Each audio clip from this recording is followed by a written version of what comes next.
This spring on Radio Flange Goblet, well-known author, traveller, bon vivant, and dainty plucker of crabs, Jolyon Venereal Hair, discusses his life and times with our very own interviewer in a raincoat, Harvey Browner than usual. Well, of course, I'd never met the great master of modern dance, Eric Gerloins, before, but there I was, crawling around on all fours at one of Anna Pigmuffin's famous Welk orgies, and I bumped into him under a gate-leg table, trying to fit all the pegs back into his Game of Life board game car with his teeth, while the famous sous chef and puffin enthusiast Gertie Rim Couplet polished his behind with the wax dust jacket from a first edition Tennyson. We wound up several hours later in a taxicab heading for an all-night kitten-fondling bistro on the Lower East Side, discussing the rather disgusting hike in the price of instant pudding. Hear this well-seasoned veteran journeyman author discuss his second book, Across Wales on a Flatulent Pony. So we pull into the bed and breakfast, Bartholomew farting up a storm, of course, and the place looks absolutely deserted. I would normally have contacted the owner, but had left my faithful carrier spaniel Donald in my other trousers, so there was nothing for it but to try and fashion a ladder out of the bones of a nearby fallen railway gibbon, the kind you don't see anymore, but in the 50s the whole of British rail was practically run by primates, and bloody good they were too. Trouble is, they had this horrible tendency to follow the litter out of the window, distracted as they were by shiny objects. This led to the laybys and junctions of Britain's railways being absolutely littered with monkeys. Tonight, however, the fate of one of these gallant rail chimps was to be our saviour, and using some hair from Barty's farty back end, I lassoed together some bones into something that would allow me to enter a window on the top floor I could see had been left carelessly, but luckily ajar. Of course, my bloody breeches wouldn't stay up, and I had a lot of explaining to do when my clumsy entry alerted a nearby constable and his battalion of singing bobbies. Nakedness from the waist down is frowned upon far more in Wales by the authorities, it turns out, than in the Houses of Parliament. And listen with wonder as Jolyon regales us with stories of his time as Prince Percy of Guam's personal valet. So His Royal Highness demanded to be woken up every morning by the loud screams of his subjects being branded on the thigh with a large steaming letter P. We would go through more baby oil than I care to mention getting the peasants ready for this daily ordeal, but I was quite surprised, and in fact filled with a sort of humble pride at their sacrifice. I remembered a boy, Frank de la Wirebrush III, trying to instigate such a wake-up policy with some of his fags in Eton, but was rudely expelled when one such underling had the impertinence to die of shock from the intense heat. His mother told me sometime later that Frank now works in plastics and got an incredible grant from one of the lesser American colleges, like Harvard or somewhere, to produce a series of novelty dildos in the shape of stars from MGM musicals. Sounds thoroughly tawdry, if not entirely painful to me, but what do I know? I was never on the cutting edge. Yes, come join us here on RFG for a few hours in the company of Jolyon Venereal Hair, with occasional music by wandering Irish minstrel Lenny My Face Smells of Keck O'Toole. And now on Radio Flange Goblet, it's the After Movie Diner, which this week comes from Rupert Thimblepenis's chic eatery that only serves varieties of horse ears on toast, located in a restaurant in Tibet made entirely from windsocks.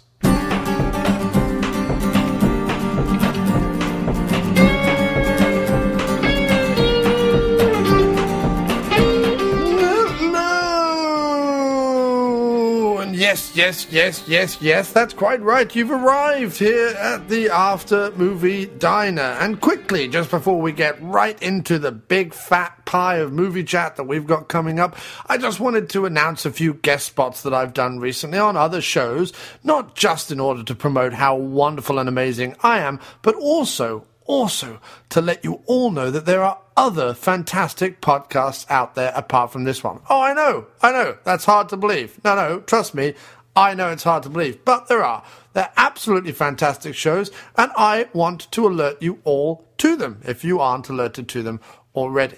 First up, actually, is not so much of a guest spot as a sort of co-hosting gig that I have on a monthly basis over at the B-Movie Bargain Bin with none other than Trucker Mike, or Mike Murphy, who hosts the Badasses, Boobs and Body Counts podcast, which you should all be listening to. I've played the promos several times. He does a wonderful show over there. Anyway, 3 months ago, he asked me if I wouldn't mind joining him on this little delve into the B-movie catalogues of cheesy flicks with an X, bonkers.com, and I said, yeah, sounds like an absolute hoot, the old pal. So that's exactly what I did, and the B-Movie Bargain Bin was born. We're up to the third episode now. It just dropped the other day. Please do go over to bmoviebargainbin.wordpress.com, where there are links to listen to it on iTunes and Stitcher and SoundCloud and all other places. I mean, it's available everywhere. You can't really miss it. So go over to bmoviebargainbin.wordpress.com and have a listen to the first 3 episodes.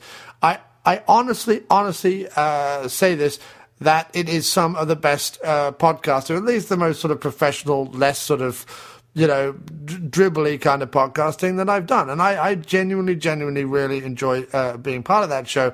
And I really hope everyone listens, because I really do think some good stuff is happening over there. It's a different feel to the show. It's got a different dynamic, and it's incredibly enjoyable. I do urge you all to go listen. That's the B-Movie Bargain Bin over at bmoviebargainbin.wordpress.com. And then, recently dropped, I think a few days ago, I did a guest spot last weekend on the awesome and fantastic, one of the members of the Second Unit Podcast Network, Blood, Baths and Boomsticks podcast. That's over at bloodbathsandboomsticks.blogspot.com. And I'm on episode 5, which was so long, wonderful, and possibly rambly, that it was split into 2 parts. However, everything you need to know is over at bloodbathsandboomsticks.blogspot.com underneath episode 55. And we looked at the fantastic triumvirate of films, Flash Gordon, Slaughter High, and The Hand, starring British version of Nick Cage, Michael Caine. So yes, go over there and take a listen to episode 55. I'm on it with the wonderful and exceptionally brilliant Tim Gross, the splendid and fantastically humorous Kyle Polling, and me. Episode 55 of the Bloodbaths and Boomsticks podcast. Check it out today. And then, coming up on Saturday, I just recorded tonight a guest spot on Schlock Treatment. Now, if you're not listening to Schlock Treatment, why not? It is one of the funniest hours of podcasting you will ever listen to. Not this week, I'm on it. But other weeks when I'm not on it, it's really, really funny. But anyway, I still urge you to listen to us dissect, discuss, laugh at, and generally talk anything but the movie DC Cab, directed by Joel Schumacher. Please listen on Saturday over at schlocktreatment.com, and there'll be links and everything else that you need to know, just like all the other websites. But please do listen to Schlock Treatment, not just this week because I'm on it, but every single week. It's some of the funniest stuff out there. And finally, a while back, I recorded another guest spot, yes, that's correct, with our old friends over at Traumatic Cinematic Show. That is the wonderful Lewis Coogill, or Magumbo, David DeMoss, and Mike Wycliffe, and we discussed Life of Brian, Monty Python's Life of Brian, and that apparently is dropping next week.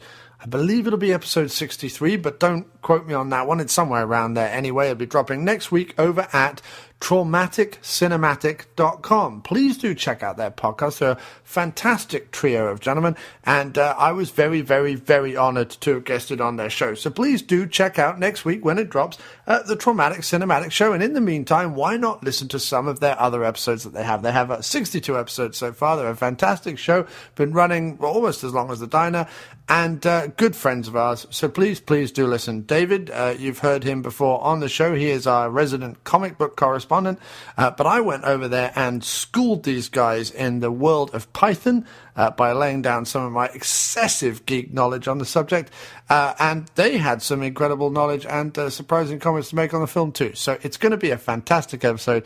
Please listen when that drops next week.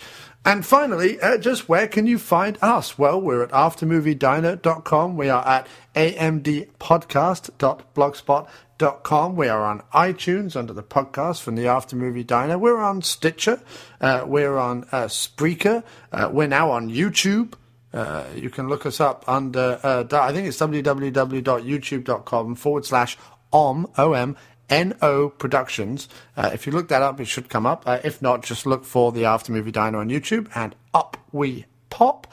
Where else are we available? We're available on Facebook, www.facebook.com/aftermoviediner, and along with our sister show, the wonderful, awesome, hilarious Dr. Action and the Kick-Ass Kid Commentaries podcast, which can be found over at Facebook under www.facebook.com/Dr. Action and a Kick-Ass Kid, or at dractionkickass.blogspot.com, along with our all-new action blog. What's this, I hear you cry? An action blog? Who ever heard of such a thing? Yes, we blog, we do reviews, we do news, we do articles about trends and things that we've noticed. We post photographs from the set of the latest action films. We are on the very, very, very cornerstone of all the knowledge you would want about all the stars from 80s and 90s action films that have kind of come back recently and made a big splash. So we are doing a blog over there at dractionexplodingblog.blogspot.com. No S or anything. dractionexplodingblog.blogspot.com. Go check that out. If at work you can't listen to a podcast, but maybe you want to read something quickly, slyly look at something, that is where you want to go. All your action news, you got your trailers, you got your photographs, you got your articles, you got your reviews, your news, your commentaries. I mean, it's all there. dractionexplodingblog.blogspot.com. And after all that pimping, which was really necessary because supporting independent, creative content such as this is very, very, very important if we are in any way going to rise above the 5 big corporate conglomerates that own absolutely everything else.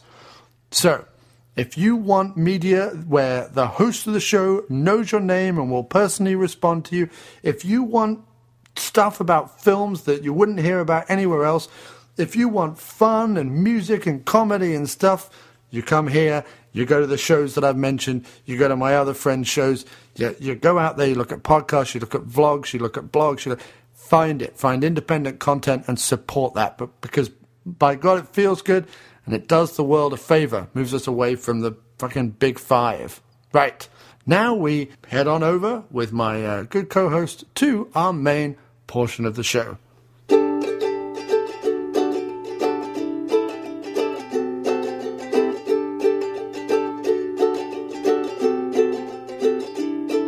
All right, hello and welcome back, listeners, to yet another episode of the After Movie Diner. And sat across from me in the booth this evening, he has a master's degree in Woods and Wellerology from the University of 80s and 90s B-tier actors. Nope, doesn't sound real to me. And he is back again to discuss a double bill of unprecedented awesome. It is Monsignor Jon Wallace.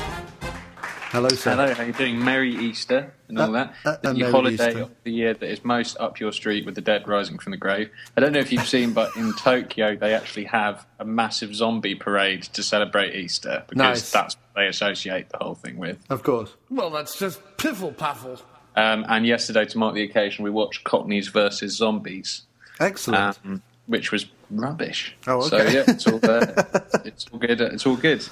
And it's probably my favourite holiday, although weirdly enough, because it's a religious holiday, they don't celebrate it in the States with a 3-day weekend. They don't have like either Good Friday off or Monday off because of the whole separation of church and state thing. That's why Christmas only gets one day a year as a vacation as well, which is a bit bizarre because in every other aspect of their, political policy, they have no problem combining church and state, except when it means giving workers a much-needed day off. Then they're like, no, we can't do that. Separation of church and state. So anyway, they don't have a 3-day weekend, which is sticking in my craw somewhat, as you can imagine. Yeah, we have a 4-day weekend over here, which is very, very nice. Lovely. But what I do get... Give a good damn about the whole Easter story. I don't think. Exactly. But Britain is a self-avowed Christian nation, so it's Church of England and all that. God save the Queen. But you can say it's probably my favourite holiday, despite not getting a day off, because, as you said, zombies, but also chocolate. So yeah, it's absolutely. the combination of the two. It's also the beginning of spring, and lots of the symbolism about Easter is all to do with bonking, which is good. Which is always nice, yeah. Yeah, exactly. Filth. I prefer a good clean game of cribbage. So, that's our little intro. So you told me before we started recording, sir, that you have been to the cinema. So why don't you let us know, with a little John's Ones, what you've seen?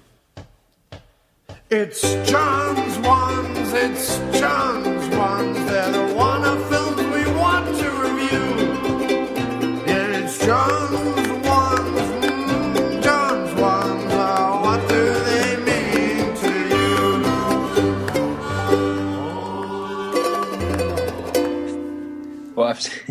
I've seen. I saw a few movies I'd not seen last night on DVD on streaming. So I saw Cottoners vs Zombies. Kermode gave that a really quite nice review. I thought it was abysmally bad, I have to say. I mean, just not not because of what it was doing with the zombie genre or anything. It was just rubbish. Is that the one with Richard Bryars in it? Yeah, and he was the best thing in it by a distance, and he only has 4 lines, and he's the best thing in it. I think in one of those cruel twists of fate, that's the last thing he's ever done. Yeah, and his whole part is in the trailer, because I watched the trailer and I was like, oh, it's got Richard Bryars in it being kind of grumbly and watchable, and then I was thinking, yeah, that's probably the only scene he's in. So Yeah, he has 2 other lines, so that was abysmal. I saw The American, which I know you've seen, and I thought I really liked The American, which I was quite surprised by. The Clooney movie? Yeah, the Clooney movie. Yeah, I enjoyed that. I thought it was pretty good. Yeah, I thought that was good. And then in the cinema, I went to see a couple of things. I went to see Trance, the new Danny Boyle movie. Not heard of it. Not worth hearing of, really. Okay. I would say it's a really, really odd movie. It would be fine if it was if they cut 40 minutes from it. I know we say the same thing over and over again, but this is a proper case of that. It would be quite a sort of bombs along, happy-go-lucky, completely mad film, and it's properly mad as well. Madder than my Aunt Gladys wearing a suit made entirely out of nipples. But as it happens, it takes itself into quite a serious place all of a sudden that deals with quite serious issues that the film's tone has no right to explore, kind of a thing. Right. I really wouldn't bother spending your money on that. That's just me. I mean, I've never been a fan of the main bloke in it. What's his name? I don't know. I don't think it's even out over here, dude. I don't even think it has an American release. Yeah, I can't remember his name. Anyway, I'm not a big fan of the main bloke. And that links into the main one that has relevance with from your end, which is Oz the Great and the Powerful. Oh, James McAvoy is in Trance. McAvoy, yeah. I've just never been a McAvoy fan. I don't like McAvoy. No. I like Last King of Scotland, but not particularly him. And I was saying to Hamble the other night, my wife was saying, why don't you like him? Why don't you like him? I said, I don't know, there's just something a bit phony about him for me. I don't know. Well, he looks 12 in everything, and yet they keep casting him as an adult. And I'm like, he's got proper Michael J. Fox syndrome, I think. He does a bit, yeah. But he's not as charming as J. Fox in any respect. No. And that links in pretty well to Oz the Great and the Powerful, which was a weird experience, and I'm disappointed you haven't seen it because I would love to have spoken, a bit more length with you. I mean, I'm sure we were at another point, but it's weird because I sat down in the cinema surrounded by kids, so the best way to see it, because that, after all, is who it's for. As I sat down, I thought, I've seen so many Raimi films in the cinema, more than any other director. I've seen Drag Me to Hell, I've seen this, I've seen all the Spider-Mans, I've seen a lot of Raimi movies, and quite often been slightly disappointed, actually. So this was a weird one, because I think that it had some really annoying sort of CGI things in it, but it didn't bug me too much. The 3D didn't bug me too much. I mean, it did absolutely nothing for it, as always, but it didn't bug me too much. I think what's really striking about it, for me anyway, it could have been a completely different film with a different casting. And I think it's a really weird casting that he's done there. James Franco is the main problem. He does a really tickish, eccentric performance. And I actually don't mind Franco. I've got nothing against him in particular, but I really thought it just didn't work. One of those. He kept on sort of doing all these sort of weird... It was kind of like Johnny Depp, Fear and Loathing in Las Vegas or something, trying to do a really tweaky, mannered performance. Yeah. And it just didn't work. I don't know how to describe it, but it didn't work. You need someone with a lot more charm and interest in him. For instance, say Bruce Campbell. Right.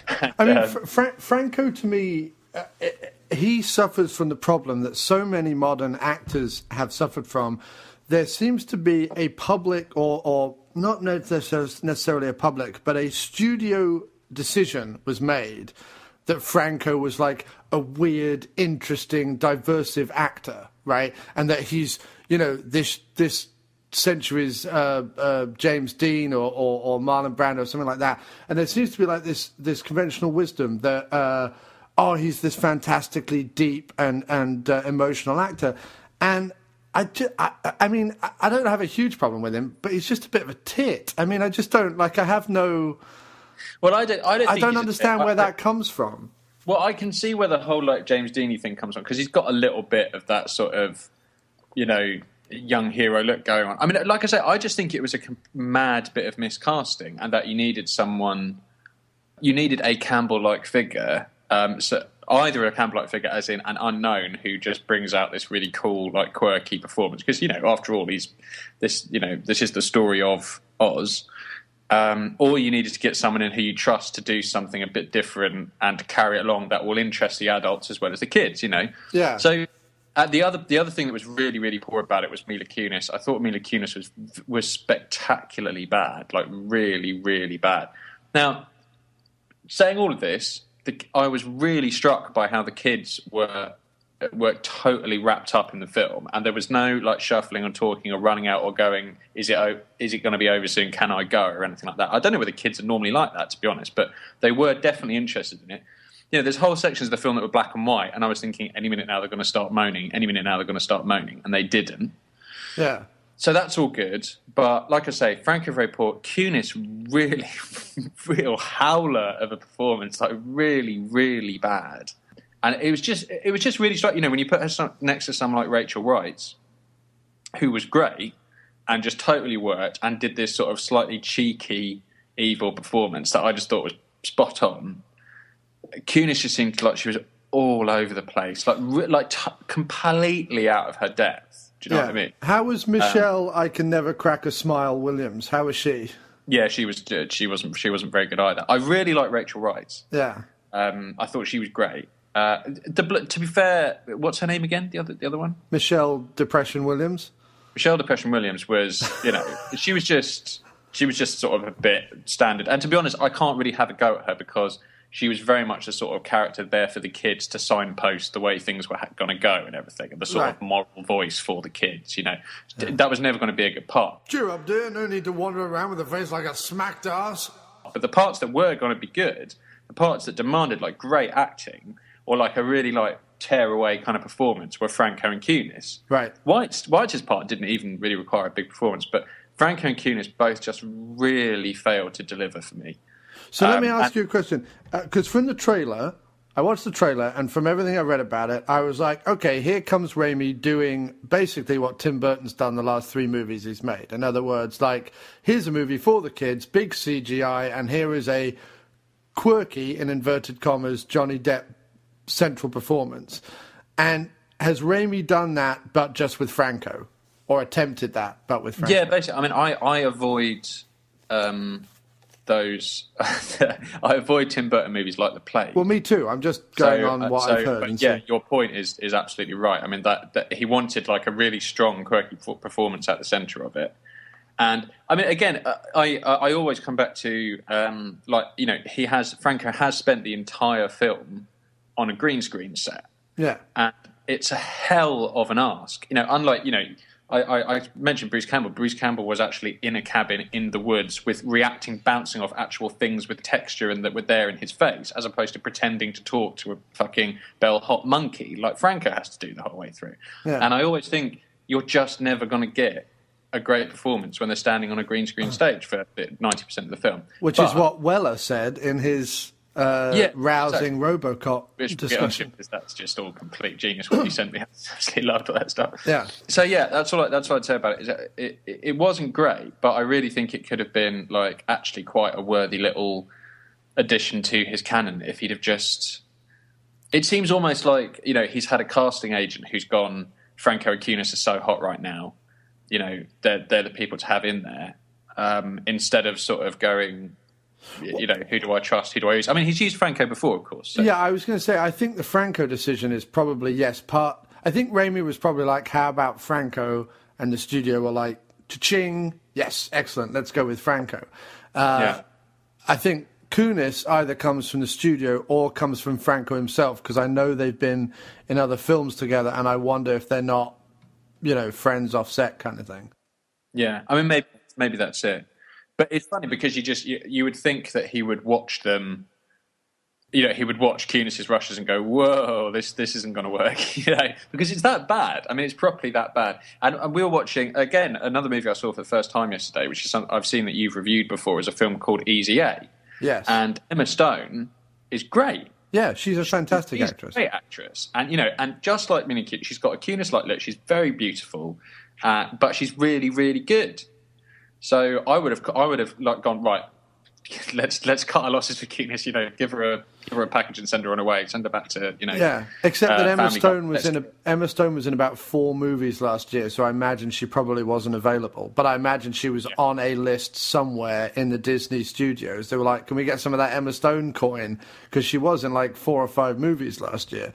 I mean, I think that again, it also smarts to me of Disney trying to find, because everything to some extent with the Disney live action stuff has been informed entirely by that first Pirates of the Caribbean movie where Johnny Depp did that performance they were going to fire him for, and then they've since spun into 5 movie gold, 6 movie gold, however many they're bloody doing at this point.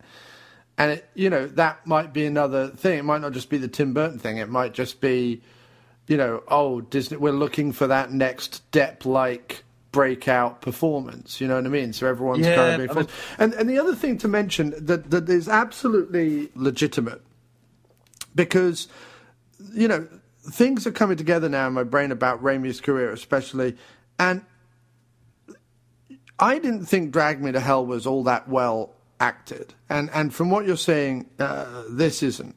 And, there are glaring errors in the Spider-Man performances unless they're given by an established actor who's been on, hundreds of film sets. Although even those they're told to, or presumably pushed to overact in those movies to quite a staggering degree. And, all the stories we have of Raimi and the way he directed his earlier films is that he's not particularly well-versed in discussing with or directing actors in general.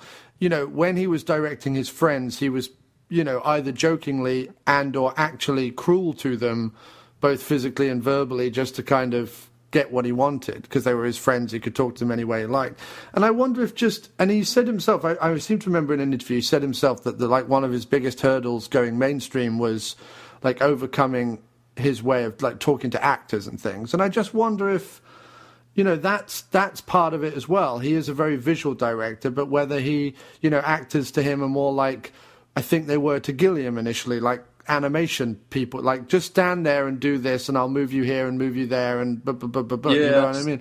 It's an interesting point, yeah. So I don't know whether there's a hangover of that. Whereas someone like Rachel Weisz, who's obviously been on multiple film sets with multiple directors, you can, I imagine, probably just give her the script, stand back and say, do your thing. Whereas other people, especially like someone like Franco, probably needs to discuss everything very earnestly and probably has to grow a goatee beard just to have a discussion about his character.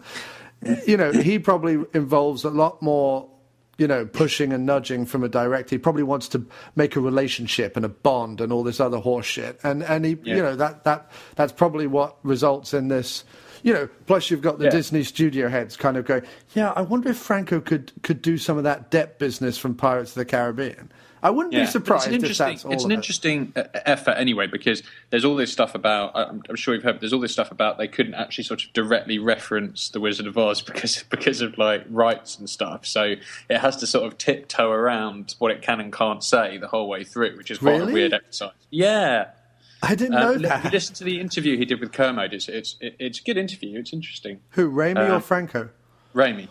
It's obviously it was a very interesting exercise. I think it's gone pretty well. I didn't like, there were quite a few things in it which I didn't like, but all in all, the kids really liked it, and I think that he could have really, like I say, pulled something off if he'd taken a bit more time. Either, like, as you say, directing people, bothering to direct people, or getting some sort of weightier names in there. Like Barrel Peftichuk. That's a weighty name. I mean, it's taken an enormous wallop. It's, almost 380 mil worldwide.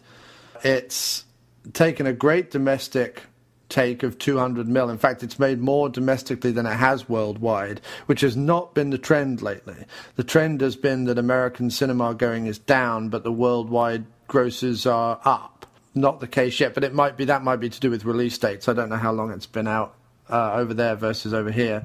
It was ranked number 1 on its opening weekend. So it did the business, which I wasn't aware of. I didn't know whether it had a decent take, but not an amazing take. But it seems to have done the business. I mean, I imagine they spent about 250 mil on it. Well, so I can imagine that that's a result of, so I'd say on one result you have to say it's a success, in that I think quite a lot of parents will have said to each other word of mouth, oh yeah, the kids loved it, and that's the basis of how other people are taking their family along. I think it's just, for me, the sort of the really clever thing to do with these movies is to make it an enjoyable experience for the adults as well. And for me, like, the Cunis performance, as I say, grated horribly. Yeah. So did the Franco. It really did. It was just like, boy, that really doesn't work for me. But I found the same thing with the new Muppets movie. I found the same thing, that the adults, although Jason Segel was clearly having a ball as like a major fanboy, I thought all the other adults just kind of showed up to go, hey, I'm in a Muppet movie,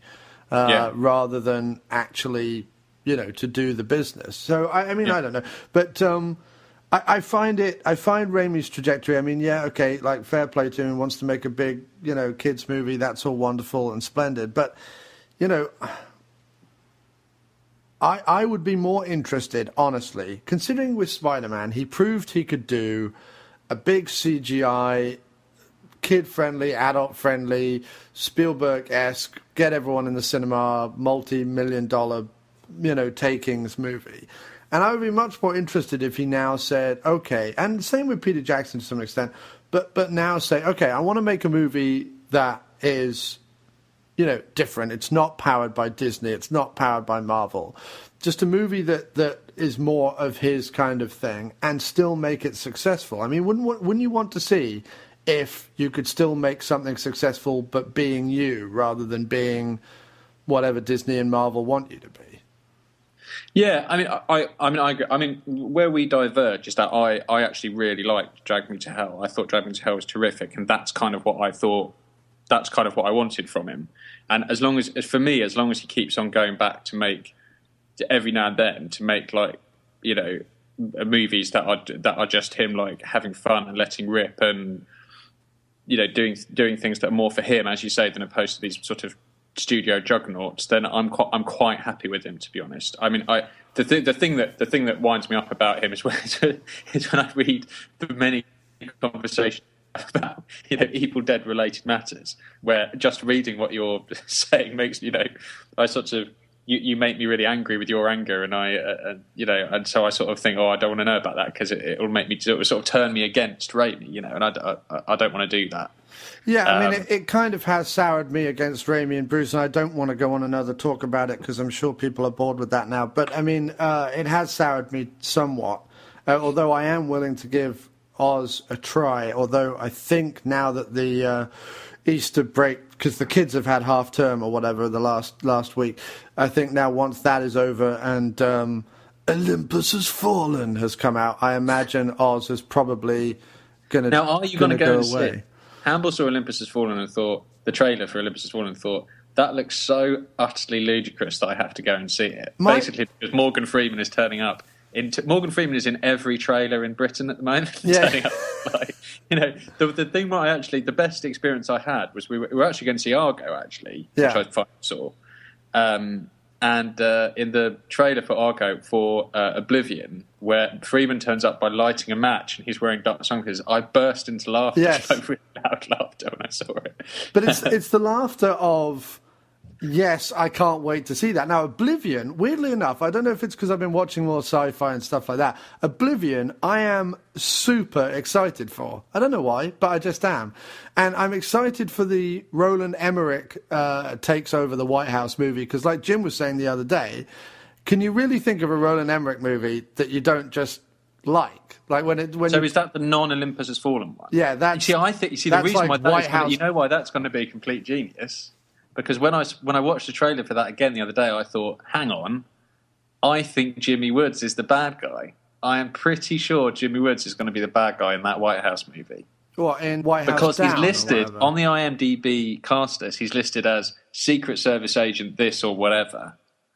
And the other people, Woods doesn't, the main thing for this is that Woods is like fifth down the cast list, but doesn't appear at any point in the trailer. And I think he may well be the inside agent who turns in order to get the White House taken. Interesting. Mucho, I like that. Yeah, I'm looking forward to White House Down because, I mean, Roland Emmerich can just make a movie that entertains me no matter how... Look, I will take every criticism that people throw at Roland Emmerich and whatever, and Strokey Beard people can, question his ability to write deep characters and all the rest of it, blah, blah, blah. But ultimately... you can put on any one of his movies and just grin for 3 hours, and it's fine. And I don't really mind that. They're Sunday afternoon movies, and that's what I like. Now, with Olympus Has Fallen, starring Gerard Butler, my main shame with that one is it's not the 24 movie, that it's not Jack Bauer. That's my main problem with it. It should be the Jack Bauer movie, because they did it basically as a series. Was it series 7 in Washington? Yeah. They basically did a very similar terrorist takeover the White House plot for series 7. And it was one of my favorite bits in series 7. The whole bit with Tony turning up again and all that was nonsense. But I really liked Tony Todd being the bad guy and the female president and Bauer and all that. I liked that. I really did. And I could have gone for it being the 24 movie, just a big screen rehash of that. My main problem with Olympus Has Fallen is Gerard Butler, who I find to be one of the most annoying screen presences ever. Yeah, absolutely. I mean, so does Hamill. But I mean, Hamill is interested on the basis of they use every hackneyed line from every trailer there's ever been is in the trailer for Olympus Has Fallen. Like Morgan Freeman is spouting every single one. Yeah, no, of course. We open the gates of hell and all this kind of shit. And it honestly sounds like the least inspired film that will come out all year. And that makes me want to rush to the cinema to watch it so I can sort of slap thigh and, howl with laughter at the abysmalness of it all. Whereas, as you say, that I have a sneaking suspicion that Jimmy Woods is going to be a key bad guy in the other movie. And as we know from our Woods and Weller devotion, that can only be an excellent thing. No, I am going to see it. I am going to try and see it. I may even see it today because I did want to go to the movies today, so I may even see it today. There's also a couple of comedies out that Dawes wanted to see, but we'll wait and see. But to be honest, I've watched the trailers and I've thought Morgan Freeman spouting nonsense and things blowing up. I'm kind of down for that. That's kind of exciting. I also like the balls that one has of making a North Korean terrorist movie just as North Korea is babbling on about setting off nuclear weapons into our face. So I kind of like the testicles that it takes to make that film. So, I might actually go ahead and do that. And also, wasn't the Red Dawn remake, wasn't that also taking a pop at Korea? I mean, there may be a reason. Well, again, this was, I'm totally cribbing from the Kermode podcast here, but it turns out that they actually started off with Red Dawn being the Chinese, which is at least, comprehensible. Right. But then they went, but we will be trying to sell an awful lot of this to the Chinese. So they digitally went over the film, replacing all the Chinese flags with North Korean flags after it had been made. If you can believe that, that's the truth. Which I just think is splendid. Well, what I don't understand... That's like Michael Palin being on the raised blocks out of the trench and her being in the trench and everything. You know what I mean? What? On when they're filming the movie, when they're filming Scott of the Antarctic. Oh, yeah. It's that kind of ludicrous. It is that kind of ludicrous. If I'm wearing boxes and I'm outside the trench and she's in a trench... Sorry. I love that. That's incredible. For people who don't know, we're referencing a Monty Python sketch called Scott of the Sahara, which is just genius if you haven't seen it. It's in the 2nd season. Check it out. But what I find... what boggles my mind is that a studio sat down and went... What titles from the 80s haven't we remade that were vaguely popular but also have like this sort of vague cult following? How about Red Dawn? And then someone must have gone, you realise the Cold War is over, sir. Shut up, you're fired, get out. There must have been a point where someone you're remaking Red Dawn? What? Red Dawn? What's actually happened is that 20 years too late. I think it's a bit simpler than that, which is that they're all just wandering around going... end of a massive threat to American power is really in right now in terms of films. Because I mean, making 2 movies about the White House being taken over by terrorists is the most specific double movie whammo that's ever been done, as far as I can think. Right. Except, I mean, I wanted to bring something up because you said it's surely one of the most lazy. What was it you said? Lazy or something movies around. In the sense that it's been put together. I think I've got that beat this year. I've got that beat. And it is a movie called, I don't know if you've heard about this yet, but it stars that love them or hate them pack of Apatow-generated comedians who, as a colleague of mine on another podcast said last night when we were talking about the film, are all becoming the same person. They're all like merging into this one, like, annoyingly voiced, speckly faced, curly haired, stoner Jewish nebbish nightmare that Apatow has kind of formed. It's almost like they're all becoming clones. But the movie is This Is the End, with Seth Rogen and Franco again and Jonah Hill and Jason Segel. I mean, you see what I'm saying? They're all the same person. You know what I mean? Yeah.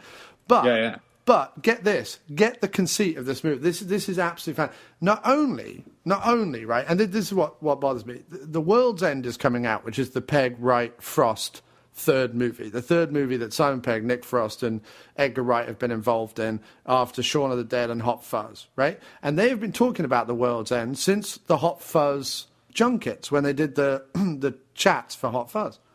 And they've been saying our third one will be a kind of sci-fi movie about the end of the world, called The World's End, and the cornetto colour in it will be green, because they've had the blue cornetto for Hot Fuzz and the red cornetto for Shaun of the Dead.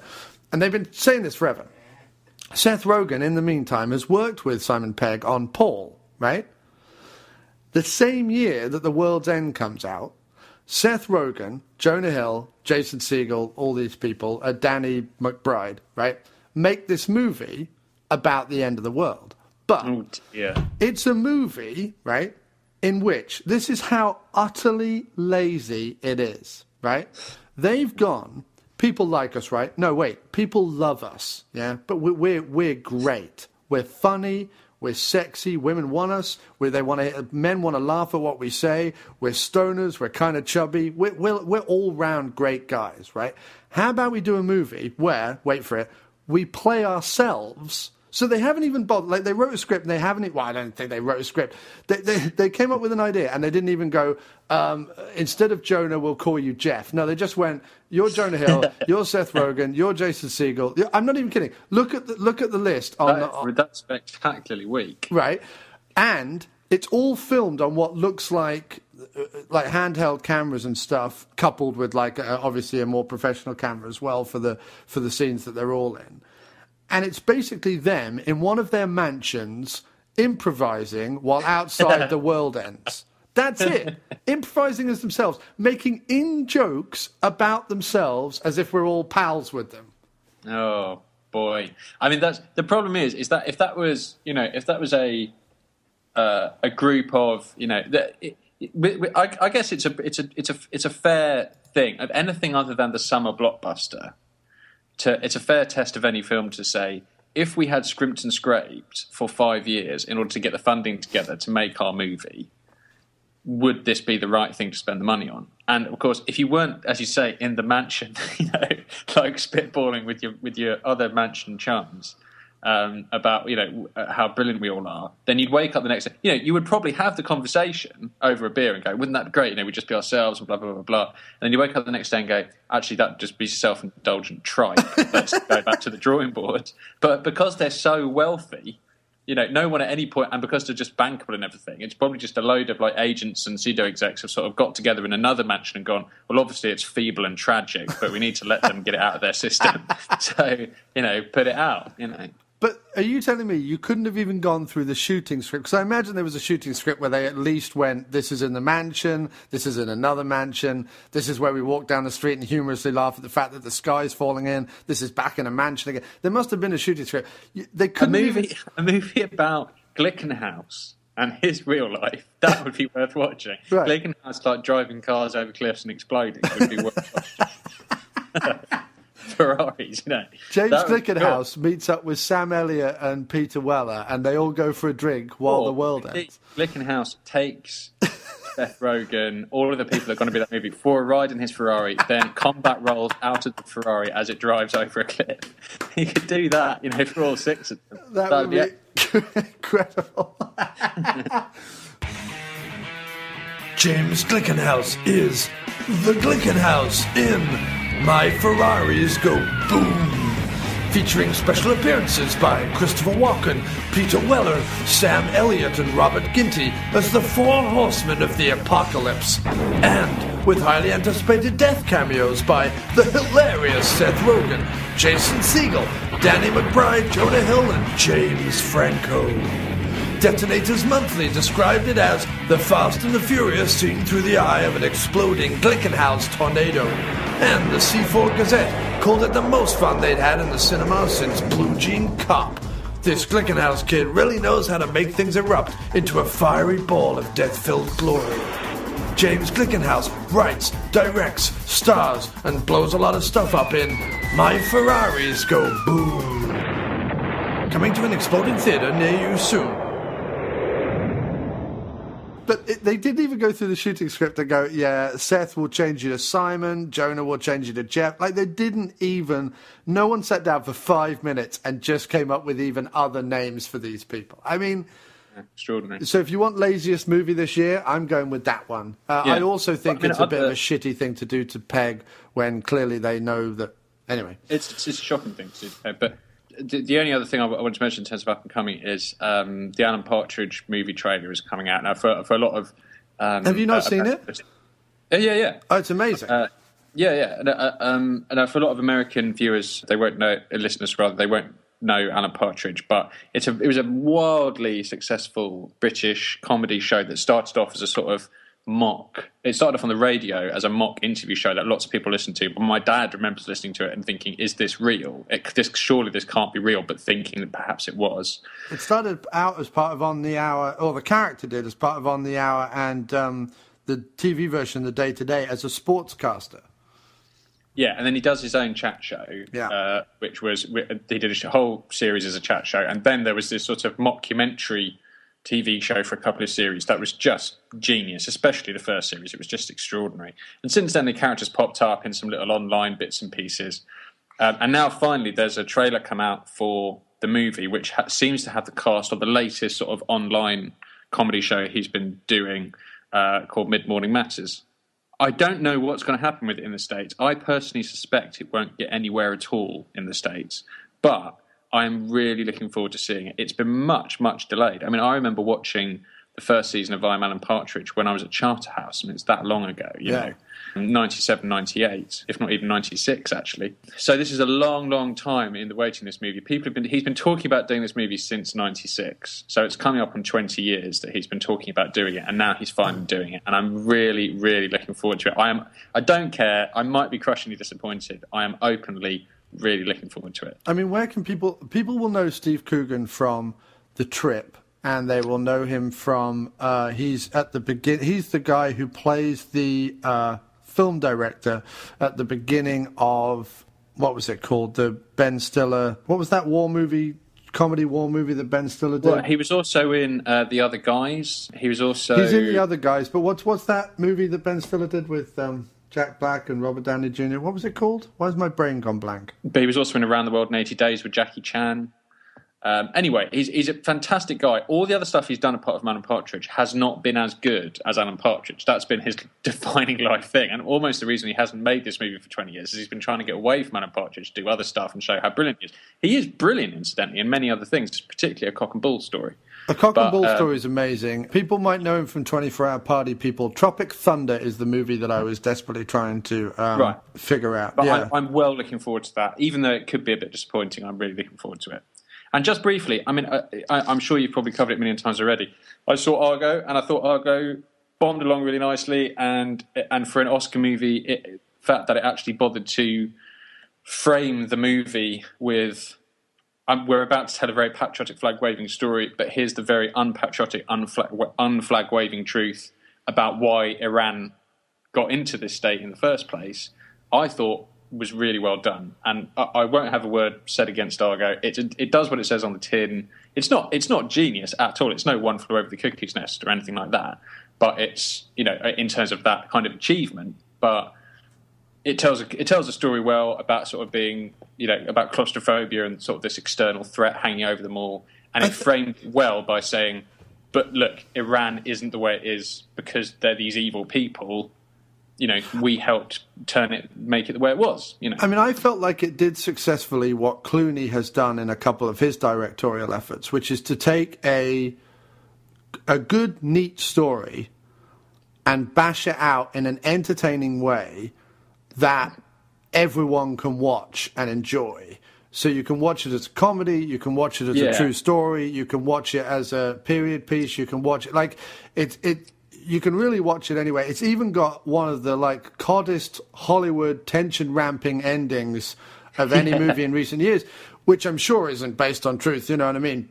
But by the time you've gone through the movie, you're totally with that last scene, as the scene where they're all getting on the plane. You're completely with it. And you know you're being manipulated, and you know the tension is being ramped up, and you know that none of that really happened, and there weren't jeeps on the runway driving down to try and flag the plane down in some sort of hopeless way. But the whole movie was filled with these tropes, these Hollywood, entertaining, good old-fashioned movie tropes, where, you know, right down to like Alan Arkin and John Goodman as the comedy studio heads and all that sort of stuff. And it was a, you know, important film disguised as a wham bam, fun, rollicking along, good story. But it was just, from an English perspective, you know, Americans have made films before. For instance, the Hollywood has made a movie about how the Americans captured the Enigma machine and therefore broke the Nazi code during World War II, which just isn't true. You know, it's just fucking with history, you know. Right. And Braveheart, for instance, is just the most horrible mishmash of nonsense, you know. Yeah.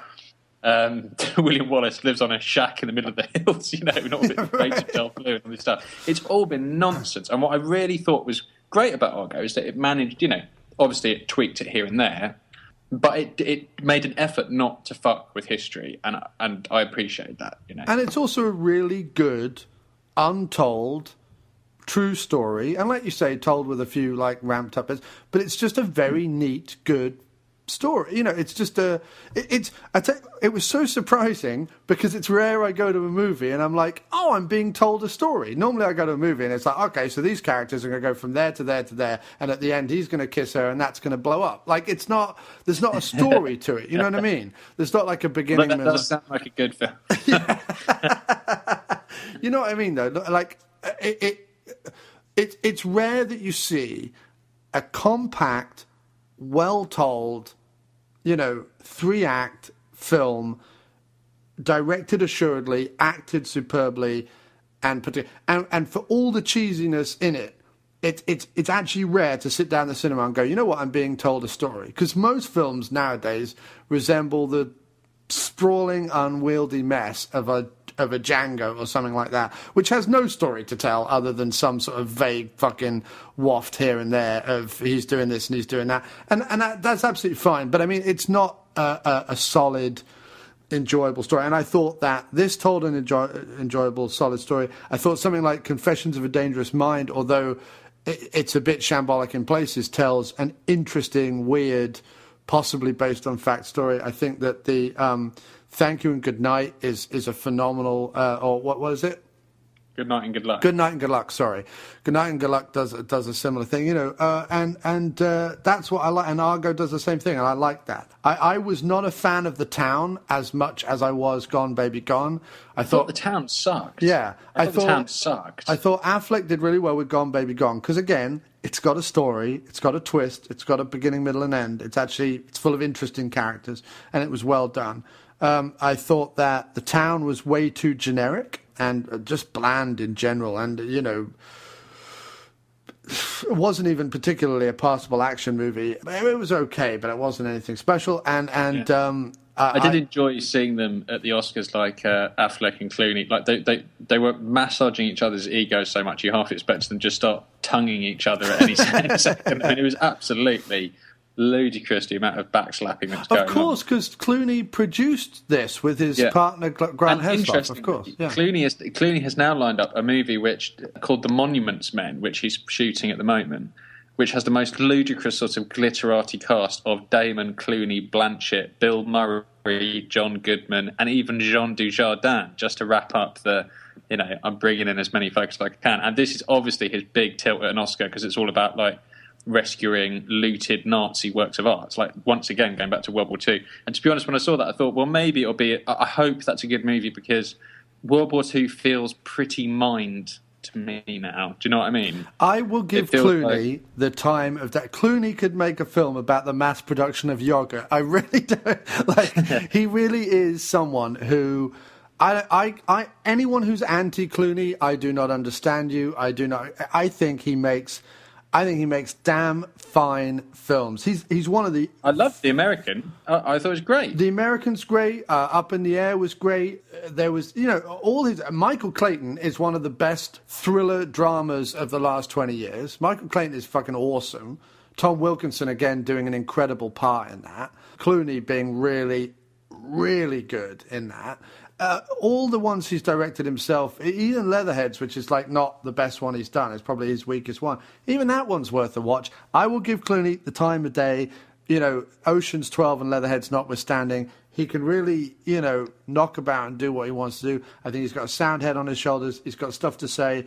He also knows how to entertain. And yeah, he's got a pack of like glitterati friends and stuff that he puts in movies, but he also, outside of that, has a bunch of friends that he's known since he started in B movies, who he still, on a regular basis, hangs out with and plays poker and stuff like that.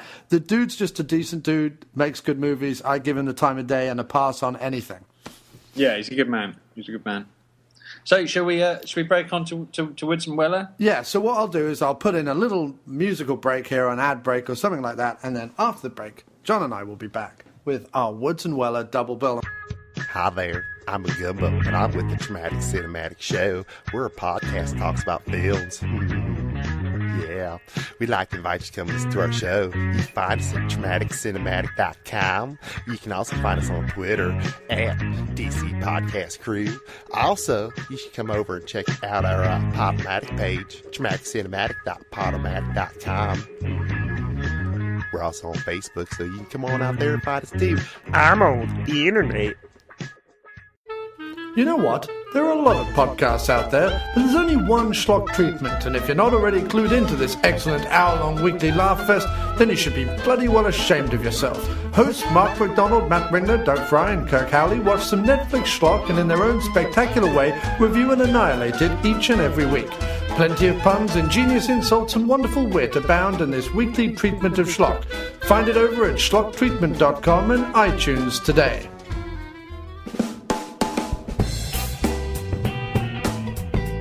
Excuse me. All right, Jesus, calm down a bit. I'm sorry. It's all right, listen. Hey, calm down.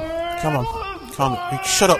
You shut up! Okay, right, let's start again. I want to tell you about a podcast. Okay. It's called Wafoo FM, and it's the resident podcast of a blog, also called Wafoo. What the hell does that mean? Wafoo, that's not important. Why? Because it's not. Okay. The show is packed full of movie discussions, news, reviews, all sorts of good stuff. Would you like to come over to the blog and maybe check it out? Yes, I would. Lovely. You can find the show at Wafoo1, that's WAFU, the number 1.wordpress.com. Or find us on Facebook at facebook.com/Wafoo blog. Okay? Okay. Excellent. Okay. Shut up. I'm sorry. And what are we watching this week, sir? This week we had probably the most Hokum-esque, and that is saying something, probably the most Hokum-esque double bill we've had from Woodson Weller so far, which are two movies from the same year, I think. Is that right? I don't know. 50-50 is from 1993. Yeah, I think they are from the same year. Again, we may have this, the IMDb thing again here, but in IMDb, I'm sure they're listed as the same year. Well, Diggstown is 92, it's listed as, but within the same ballpark, let's say. Yeah, and these are two quite ludicrous films in their own way, about two very different areas. They're both, it has to be said, low-budget pictures. One of them is called Diggstown, which has a which has James Woods, which is about James Woods running. James Woods is a kind of scamster. I have to say it's been quite a long time since I've seen these movies now, but as a kind of scamster who gets involved in this special sort of boxing tournament, which has the most brilliant performances by Oliver Platt and Bruce Dern. It's one of those films where you go, oh wow, this has got James Woods, Oliver Platt, Bruce Dern, Louis Gossett Jr. Absolutely love, all doing one Hokey movie, and also appearance by Heather Graham, looking seriously nice. Louis Gossett Jr. And Louis Gossett Jr. Yeah. Heather Graham, who while never gets topless in the film, they do work in a subplot where she apparently never wears a bra. Yeah, she's unbelievably gorgeous in it. And then 50-50, which is an ultimately cheap sort of sneezed effort out the nose of... I love 50-50. Made by Cannon Films. Oh, I love Cannon Films, and I love 50-50. Who I'm sure you've done an awful lot of Cannon Films. They did Cobra and Delta Force and Death Wish and Masters of the Universe and all this kind of stuff.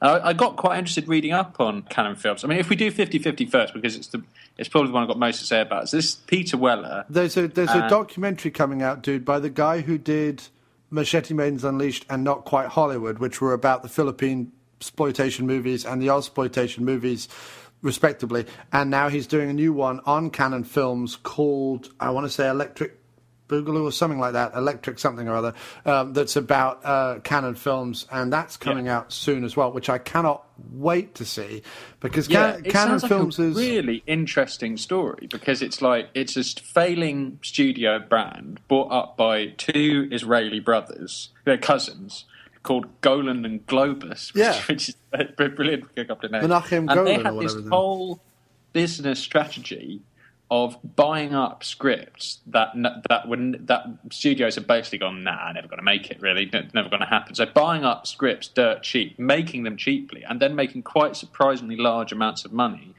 off as many as possible as they could. Yeah. Obviously making a lot of absolute howlers along the way.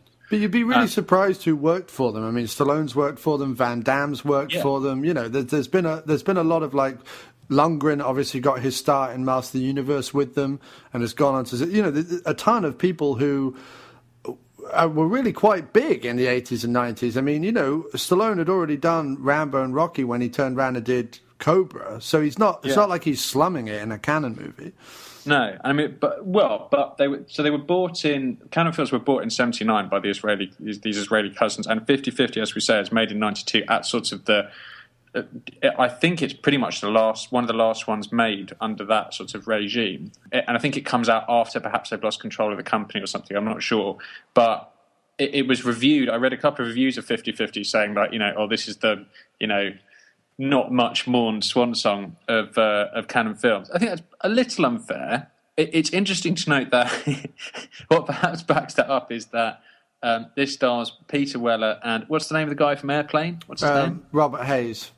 And Robert Hayes, whereas the original slated stars for this included Sly and Eddie Murphy. Wow. As well, Chuck Norris was also attached to it at one point. Of course. I think Chuck Norris was attached to every Cannon film ever. Yeah. But it wound up with these two. In fact, what's weird is on the Wikipedia page for Cannon Films, of which you're quite right, it describes the 90 to 93 portion as the relaunch and demise. So it is post Golan and Globus, but they don't even have 50-50 listed. They're listing the last one as American Ninja 5 and American Cyborg, as well as Street Night, which has Jeff Speakman in it. But Street Night, which has Jeff Speakman in, which we actually covered over on the Dr. Action show. Hey, look! There they are! Jake and Frenchie are friends. What the hell are you doing here? I heard you were dead. Do I look dead? No, but you don't smell too good. In their line of work... You squirrel-brained doofus, you just blew the best gig I ever had! Hey, I'm sorry! How long are you gonna hold a grudge? This is no grudge, bubblehead. It just happened. Next week it'll be a grudge. The hours are flexible. The company has a job for you two. Drop dead. You can always count on the CIA. They'll always let you down. The pay is unbeatable. We believe in the Deutschmark, the Swiss franc, the Krugerrand, the yen. $250,000 each. The benefits are incredible. What the hell are you eating now? Another one of those bing bongs? This is great survival food. It won't rot in the jungle, and wild animals won't touch it. That's a fact. Has it occurred to you that maybe they know something you don't? Just a couple of guys. I'm afraid I can't let you live. Oh, I'm not worried. Are you worried? Looking for a good time. No, I'm starting to worry. But somehow... Is there nothing you won't do for a price? Oh, there's got to be something. They became something. You made this yourself, huh? Neither was prepared for. What you're doing here is good. First time for everything. Heroes.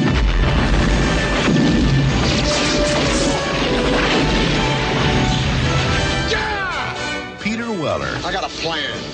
And Robert Hayes. A full frontal assault is your plan? Got the element of surprise. Suicide is always surprising. Are taking chances. Would it help if I promise not to try it again? Which at best Go ahead. Shoot them both. I think you've just been fired. are 50-50.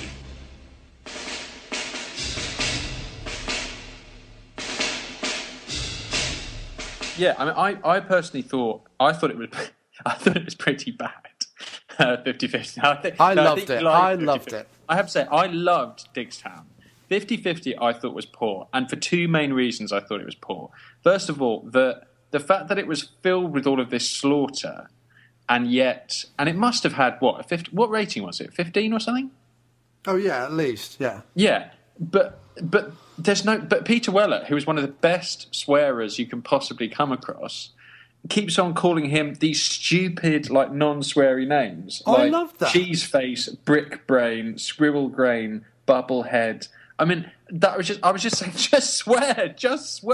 I don't know why, but it really, really bothered me. No, man, I love that bit. I was really the opening patter between him and Hayes once they joined forces, because at the beginning they're mercenaries. They're two mercenaries, and they're fighting in Southeast Asia, basically for wads of cash from various different things. And when we first meet them, Weller's in the pocket of the dictator they would later go up against for the CIA, because the CIA come to them and ask them to work for them. So it's a very sort of standard Southeast Asia canon action movie in the jungle type thing with a bonkers cast of Weller and Hayes.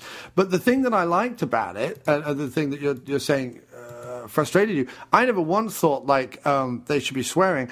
I loved that Weller throughout the first part had this, I thought, really rather entertaining, well done patter with Hayes. Like, they had a real back and forth. Now, Hayes, we know he can do like deadpan patter from Airplane, and Weller, we know, has that kind of bebop rhythm. And I thought the two of them together doing the patter at the beginning of the movie, I thought, with my fandom for action movies, was endlessly enjoyable, and wished more cheesy action movies had that strength of script. That's what I thought. Jeez, okay. I mean, I really have to disagree with you. I mean, now, don't get me wrong, Weller in a beret, standing on a beach, holding a big submachine gun and shooting loads of stuff is absolute catnip for me. Of course it is. Love it. And all the action stuff, and especially, the stuff about, the sort of local native women falling head over heels in love with the, mad headstone-faced Weller, which is always a preposterous proposition. I mean, he's a weird-looking bugger with his blonde hair. With his blonde hair and everything, his sort of surfer hair and bebop speech and everything. He's just a weird cat, and there's no way that anyone other than another time warp critter would possibly fall in love with him.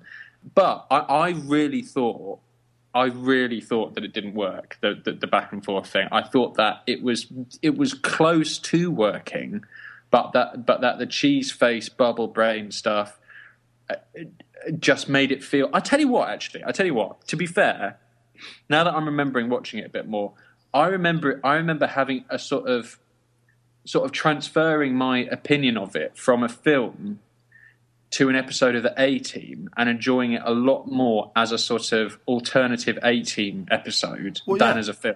A lot of the canon films are like that. Cheese face stuff makes sense as the sort of thing of its sort of Hannibal Smith-esque speech. Right. And that's fine, So I enjoyed it a lot more once I went in that direction. I was just a bit disappointed by Hayes because all he did was basically be Randy the whole way through, and talk about, kept on talking about this woman's ass and how he's going to have sex with a goat and all this kind of stuff. And I just thought that was all a bit lame. See, I thought the sex with the goat scene, which sounds far worse than it actually is. What happens is they are halfway through dealing with the CIA, trying to overthrow this dictator. They are trying to get together this village of sort of freedom fighters in the mountains kind of thing to work with them. And so there's lots of scenes of them like helping out the villagers and like fending off, much like the A-Team, fending off people who would try and come into their camp and shoot at them and blow them up. For whatever reason, dictators go around killing all the people they're dictating over, for whatever reason. Anyway, there's one scene where Weller is like wooing the woman they've both been after in the village because basically she's the only woman who looks reasonably human. and is clearly been plonked in there by a modelling agency. And Weller, with his deep drawl and blonde surfer hair, is all over that like white on rice. Meanwhile, Hayes, with his little rat's tail ponytail thing that he has down the back of his head, again, for no reason. He could have just had normal hair, but no, this is a 90s action movie, and so therefore he's going for some sort of ludicrous Seagal type thing. Hayes, on the other hand, kind of gets beaten to the punch by Weller and therefore is sat by a bonfire one night, like cooking sausages or whatever he's doing, watching Weller, romance this other woman down by the water's edge. And as he does so, like a goat trundles up and sits next to him. And what's weird about it is he like initially jokes about, you and me could kiss or whatever, or make out. And then he almost seriously seems to contemplate it, which makes the whole scene a little eerie and weird, because it goes from a joke like, I suppose I have to fuck a goat or whatever, to him thinking, maybe I could. Like, it's a really odd comical beat, but it to me, to my thinking, it was just another example of how I found this movie bafflingly charming. All the problems you had with it, I loved. And I think maybe it's to do with, I think a lot of movies are nowadays, the way I watch them at a certain age now, it's how I go into them. And I think with 50-50, what I was expecting, okay, it's got bonkers casting, and it's a later canon film, but it's probably not going to be that good. It's probably going to be disappointing. It's probably going to be the kind of film that I watch and I go, you know what, I wish it had more action. I wish it had more, more comedy. I wish whatever. And because it didn't, because it had action by the bucket load, because it had what I felt to be like charming patter comedy in it, I enjoyed it immensely. Plus, it ends with a dude exploding in slow motion for no reason at all, which was brilliant. Yeah, I mean, it has. Don't get me wrong. There's a lot of charming things in there. I mean, what's very interesting is that it's directed by the sort of scrawny accountant from The Untouchables. Somehow this got tossed into his lap, and he also plays Charles Martin Smith is his name, who plays Martin Sprue in the movie. Yeah, Sprue, which is a name that seems to have been created specifically to be said by Weller. So he goes, "Get out of here, Sprue," which he does at various points. There are some like laugh out loud hilarious moments in it. As you say, blowing up the president, that was extremely funny. I thought one of the most hilarious things in it was when the two of them attempted to dress as locals in order to infiltrate the palace and turn up as possibly the most conspicuous people I've ever seen in my entire life on this sort of little cart or whatever. I mean, you would spot they may as well have turned up with the sort of wearing luminous noses and clown shoes for all the good of their disguise. There's also a bit where Weller accidentally treads on an elephant and then falls off it like in water, obviously because and that seems like a scene where literally they came across a bloke with an elephant in the jungle and said, oh, what about a scene where, what about this? That'd be funny, wouldn't it? And then that happens.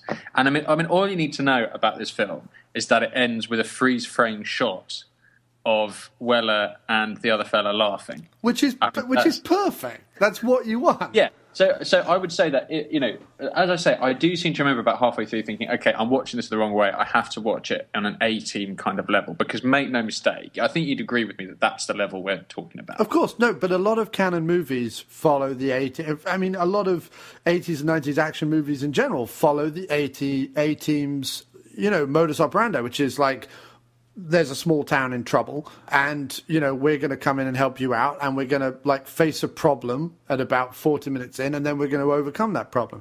But what's interesting is recently I went to the Pam Grier Festival and got a chance to check out Bucktown, which is the first time I'd seen it. And Bucktown is a early to mid 70s Fred Williamson Pam Grier vehicle, and it has such a startling A-team plot.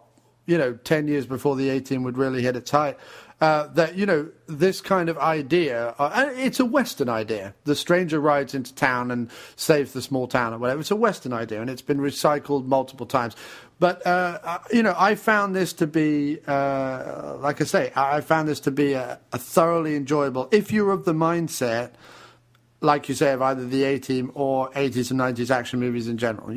If you've seen Van Damme, Speakman, Seagal movies, this is... But it's fascinating because you sent me a fabulous link to the Kevin Pollak show, which I'd never watched before, which is this strange little show where he basically just gets along whoever he can to his little sort of, a very cheap little studio and talks to them in a really proper, in-depth, just like they did on a Parkinson 70s interview way, about all their interests, about, actually gets into who they are as people instead of them flogging a book, Right. Great show. I mean, I haven't watched any others yet, but the Weller interview he does, when you see a movie like this, you're if you just saw this film and you'd never seen a Weller film before, you would go, right, Weller, into this pigeonhole you go. Right.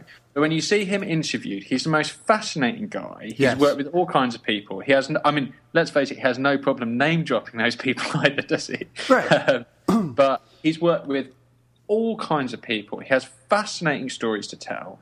He's, at the age of 65 or whatever, he's started his PhD in, Renaissance art or whatever it is.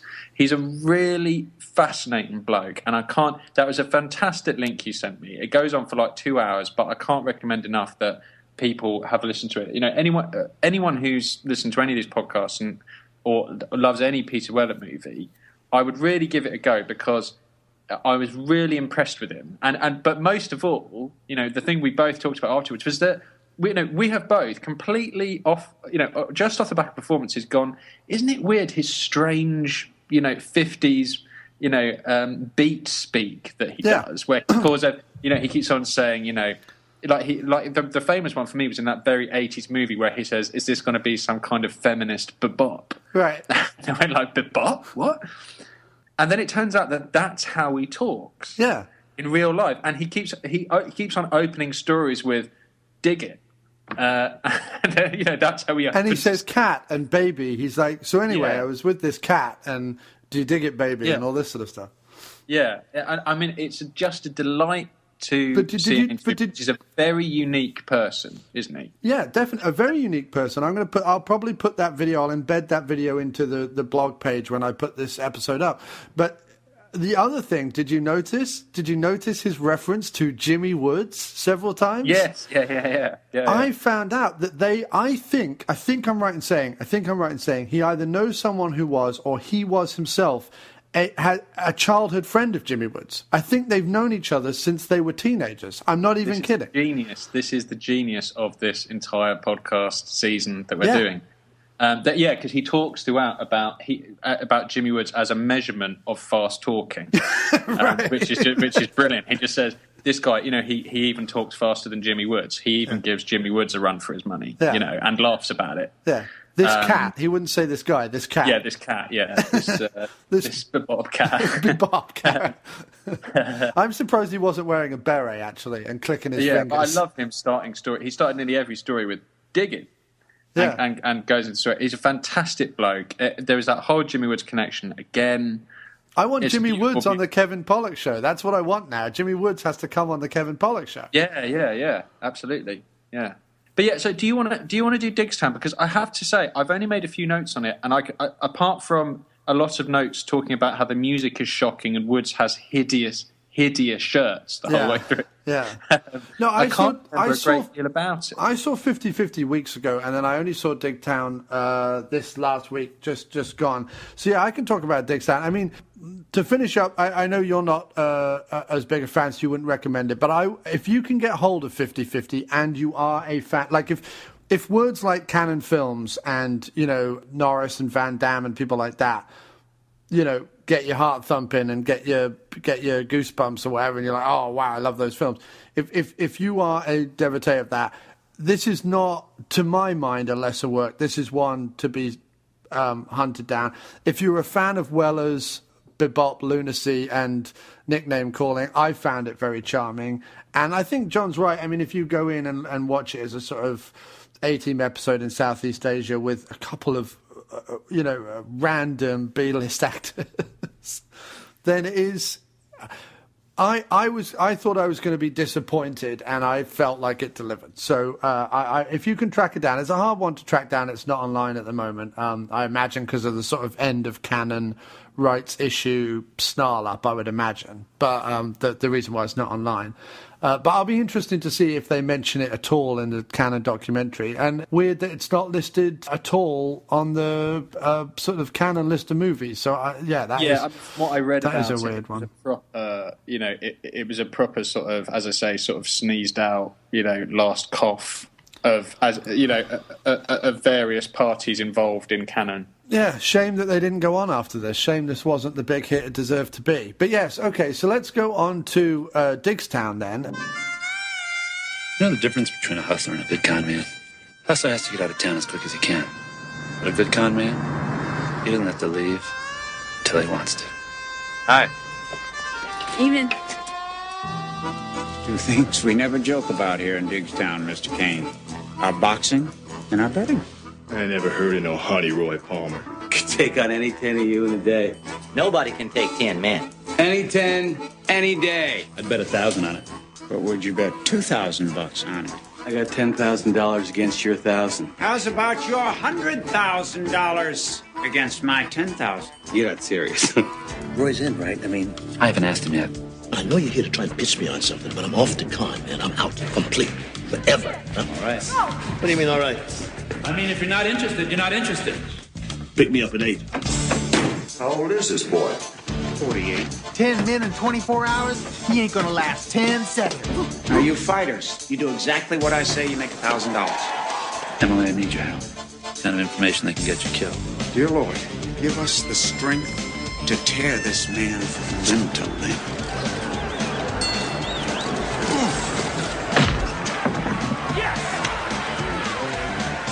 The bank records Guillaume owns the whole town. What's up with these busbeats? I'm thinking of upping our side bet to an even $250,000. Who's next? You! Ouch. Getting old on me? You go 15 rounds. You're wheezing like an old goat. I don't know what's worse, fighting him or listening to your mouth. Hey, you want to bet? Let's bet. $1.5 million, or I forfeit and you can kill me right now. Come on, boy, get up. It ain't over with yet. Okay, look. He's bigger than you are. He's tougher. He's faster. He's younger than you are. He hasn't fought 22 rounds today, but you remember this. You are black. What the hell is that supposed to mean? I don't know. I mean, I'm trying to inspire you. It's a roots kind of thing. He seems awful mad. Did you tell him he was black?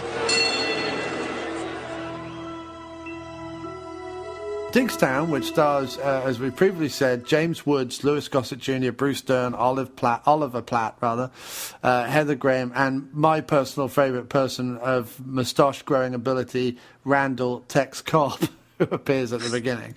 It's directed by Michael Ritchie, whose name sprung up in my head. When I saw it come up, I was like, oh yeah, what's he done? And of course, he's the genius behind the Fletch films, who we discussed on our Christmas episode, if you remember, our Chevy Chase Christmas episode. So yeah, he also did Chase's movie Cops and Robertsons, and also The Golden Child. Oh, and Dan Aykroyd in The Couch Trip. So, I mean, he is used to making light touch comedy bonkers movies with funny soundtracks, you know what I mean? And Diggstown is no exception, because it's a light touch. The only thing that makes Diggstown earnest in any way at all is James Woods running around attempting to be the most earnest man possible. Do you want to quickly summarise the story? Because we didn't summarise the story for 50-50 because there isn't really one. Well, we did in parts, but yeah, I'll go on. Basically, the synopsis is that Gabriel Kane is the name of Jimmy Woods' character. He gets released from prison, and in prison he's been, clearly running a scam, which was like get people out for $10,000. And Oliver Platt has been helping him do this. He's found like this very obvious and clearly should be fixed hole in the prison walls, while also running a bit of a scam with a boxer played by Randall Tex Cobb, who has given him details of this small town, Diggstown, which was named after a boxer whose name is in the movie, his full name, his last name is Diggs, obviously, but his full name is Charles Mackham Diggs, who was this fantastic boxer, started up the town, but now is presumed brain damaged by too much boxing, but is actually brain damaged because evil local megalomaniacal genius Bruce Dern, when asking Diggs to take a dive for a betting situation, and when Diggs didn't, started to pump his head full of amyl nitrate while he was boxing, and it was a miracle that he lasted the 10 rounds that he lasted,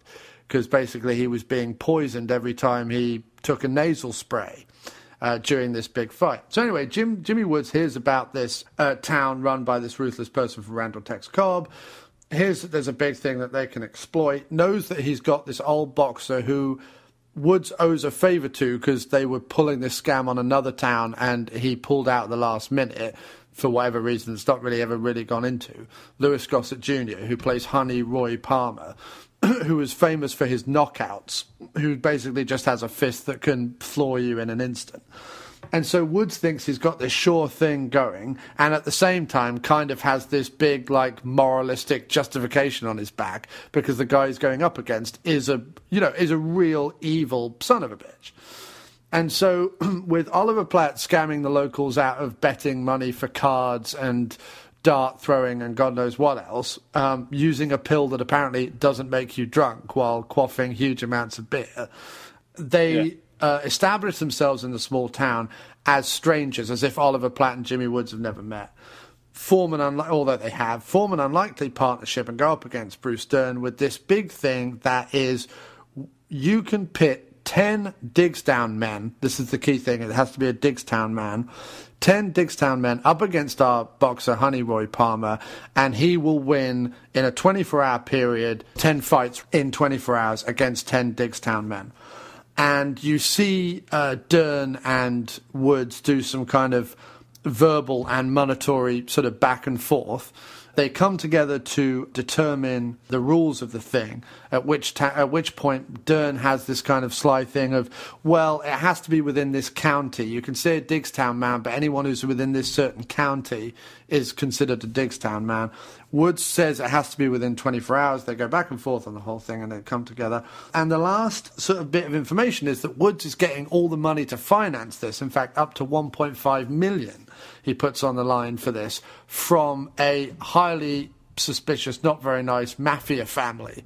So Woods, basically, if Woods doesn't win this, Woods is dead. Woods is like dead in the ground, owes the mafia $1.5 million. So yeah, that sets the stage for what is essentially a mad boxing picture. Yeah, mad boxing picture.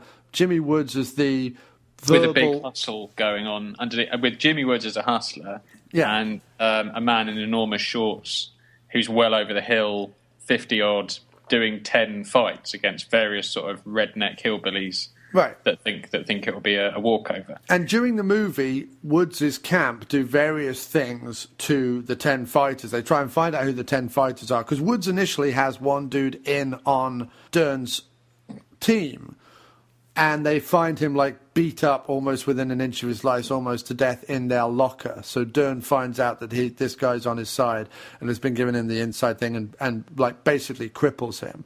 And then there's another couple of lads that, when they find out who the 10 guys are, 2 of them are these very local, poor African-American kids. And Woods sends Oliver Platt over to bribe them with $5,000, and which they do. The first dude gets in the boxing ring and gives a fairly pathetic performance and therefore takes a dive in a rather obvious way. This then sends Dern with his like hunched shoulders and ludicrous blue suit out to their car, finds the 5,000 grand which they've left under the front car seat, and does a rather horrible thing in the middle of this kind of slightly light-hearted hustle comedy. Strings this kid up with a noose round his neck like a lynching, and starts to do all this very kind of slave trader type dialogue with the other African-American kid and saying, look, if you don't beat this guy to a pulp, if you don't beat Louis Gossett Jr. to a pulp, I'm hanging your brother. Yeah, which tonally was odd with the rest of the film. Yeah, tonally was just horrible. I mean, just horrible. But I mean, great performances though. I mean, what I really I love. I'm genuinely taken aback that Dern didn't become more of a like go-to guy for baddies and weirdos, and obviously he's got some great performances under his belt. He totally does. Yeah. But I'm surprised he didn't get some bigger movie roles because he's such a character and he's just brilliant. I mean, it's slightly one note what he rolls out every time, but it's a brilliant note. Yeah, I mean, he kind of reminds me of. He's one step away from playing a weasel in Wind in the Willows. You know, he's with his body kind of, because he's a very, seemingly in this movie, tall, spindly chap. But he like hunches his shoulders over and arches his eyebrows up so that he has this kind of weird, almost. It looks like if a villain in either a very early Disney cartoon, drawn where the like shoulders are almost up to ear level and the head is like skeletal with this big bony nose and these arched skeletal eyebrows, or something that like Tim Burton might have created at the age of 16 in like a notepad somewhere, and it, you know, all while wearing a weaselly pencil thin John Waters mustache and a ridiculously light blue suit. But that's it. I mean, it's a real case of. I mean, I think we've had other movies like this in the Woods and Wellers where it's a real case of a cast that are just really pleasing to see together having some fun because they don't do enough. You know, like Oliver Platt is someone who I really, really like and does not quite enough for me. And Bruce Dern is totally one of them. James Woods is totally one of them. And it was just, I thought it was a lot of fun as a movie. I mean, it had a lot of very strange handbrakey turn moments where you go, hey, what? Oh, okay, all right. Yeah. But, you know, all being great. But I mean, James Woods is strung up at one moment and actually has the line, I hate being hung. I hate it. I hate being hung. You know, which just made me laugh. And, you know. Well, it's also another case of, yes, he's surrounded by fantastic actors. And yes, there are some tonal shifts that are really weird. Like, for example, Randall Tex Cobb turns up, after Randall Tex Cobb gets let out of prison, he turns up in a coffin, shot in the head. Yeah. And exposed to everyone. And then the next scene is like, Woods goes, don't worry, I'm going to give him the best funeral Diggstown's ever seen. And then there's this slightly weird scene where Woods and Heather Graham, who is unbelievably Randall Tex Cobb's sister, hardly from the same gene pool in anyone's imagination. Because Randall Tex Cobb looks like the human embodiment of a muscle-bound Fozzie Bear, and Heather Graham is like a large-breasted blonde chick. But there's then this slightly weird scene where Woods has hired like a 12-piece gospel choir and decked out the entirety of Diggstown in like enormous bundles of flowers. Better than enormous bundles of trousers. So it's both like slightly funny because you're like, so what? He like brought in Interflora to deck out this entire town and then hired a gospel choir for Randall Tex Cobb's funeral, which is completely bonkers.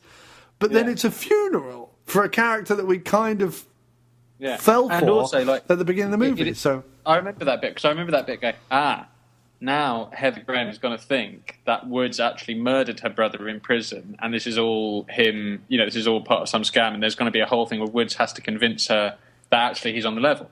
Instead, that entire what should be surely about 30 minutes is shrunk to about 8 seconds with a scene in the station or something, isn't it? And he just says, oh, you got to believe this wasn't me. And she's like, right, yeah, sure. Yeah, it wasn't you. Fine. Yeah. And you just think, well, okay, but you were the one in prison with him, and he's just turned up in a box with a bullet in his head, Right. And you are a scamster. So, I mean, that was quite an odd moment. It's also, I mean, yes, it's a test of fitness and whatever, but there's some there's some incredibly unlikely twists in this movie as well, that there's no way Woods could have been planning all of this all along. I mean, there just is no way. Especially the ending. The ending is absolutely bonkers. Also, the ending kind of negates the whole friendship, in quotations, that he had with Tex Cobb, in a way, because I'm suddenly, by the ending, I'm suddenly thinking, so wait a minute, was the Hispanic guy that they bring in at the end who was beating up Tex Cobb at the beginning, was Woods paying him to beat Tex Cobb up? It then calls into question everything you learn at the beginning of the movie. Yeah. So, I don't know. But, and then Dern... It makes no sense, but it's a big, fun, daft ride with Woods sporting ludicrous shirts throughout. It rollicks along. It absolutely rollicks. It really does barrel along, and there's no slow bits. But my point about Woods was, he's surrounded by these great actors, and yes, Dern is doing, I'm evil Weasley mustache guy at the end of the table. He's doing that performance. But Woods, much in the way of bestseller or whatever, is literally walking into scenes and you're surprised that the scenery around him hasn't collapsed and blown out onto the plains of Kansas or whatever, because after the bit where you're saying where he comes in after being hung, he literally bursts into an entire barn and somehow occupies the entire barn with his lunacy and his coloured shirts.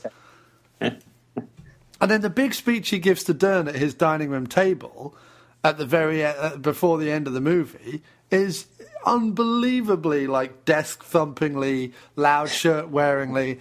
I mean, it's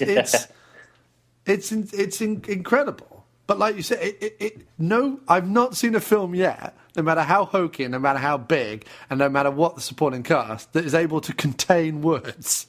Yeah, absolutely, yeah. I mean, it's a nice, standard, like you say, big, eye-poppy, looks as if he wants to strangle every fellow cast member kind of performance. And it's brilliant. And it's just a really nice little... It's a film... Because I have to be honest, with 50-50, I was a bit right, okay, that's that done with then. But with Diggstown, I was that was a nice, fun caper that I'm glad somebody, took the time to make. I think the world's a little bit richer for that movie, if nothing else, for that cast all being put together. And it's such I had a big fat grin on my face about 15 minutes in when I thought, right, okay, so this is going to be a Woods the Hustler movie. I'm in. I'd be in. If I was in the cinema, I would be going, I'm glad I put my money down for this. This is worth it. Tonally, it's a bit all over the place, but basically, it's an underdog story against a big bad villain. But also, Woods is a bit of a villain as well. So it's kind of tonally a bit weird. And like I say, there's the hanging and the funeral and various other things. I personally think, this is what my ultimate statement would be on this episode, I personally would probably put in 50-50 again before I put Diggstown in again. However, I do love them both. I think they make a cracking, sheer entertainment type double bill. In other words, you're not going to leave either movie going, my God, that reinvented cinema in ways I didn't imagine. But you are going to leave the movie going, you know what, I'm really glad I spent 90 minutes with these ludicrous people. What a lot of fun. And you're going to go away with a big grin on your face from either film. I think. No, I would agree. It's all good. I mean, I don't know whether we should have been this whole time, ranking all the Woods against all the Wellers. I'm not really sure we need to or have to. But what I would say... because I think what all these double bills have shown is that there's a real variety around what they've done. I mean, they do all kinds of different movies, these fellas. And they're all entertaining. And I don't think it would be really fair to try and rank them. And they've, each of them have had their sort of standout big hit movies, which are probably as a result of the, increased effort on the production, perhaps on a slightly different level. For instance, RoboCop or whatever. But even RoboCop, the more you see of Woodson Weller, the more it sort of fits into his sort of career trajectory and everything, and the more you kind of think, actually, I kind of prefer him in, the lawyer movie. What was that? The Ridiculous. What Shakedown? Shakedown. Blue Jean Cops. Shakedown. I mean, I think Shakedown is probably still my favourite Weller effort so far. Yeah, well, no, Blue Jean Cop is probably my favourite film of all of them, just because it's unabashedly entertaining. But Blue Jean Cop is still my favourite Weller, I think. So far. What I would say is, RoboCop's entertaining and 50-50 and everything else, but I would say that, considering you can pick up most of their films pretty cheaply, they are consistently they consistently star in entertaining, just flat out entertaining, old-fashioned films where it doesn't matter. They can hop, skip, and jump all over genres as much as they like. Every film that we've covered so far, apart from maybe James Woods' Cop, but even that has Charles Durning in it. Yeah. And maybe Bestseller. But apart from that, I find them all to be well worth a watch, a rewatch, and then another watch.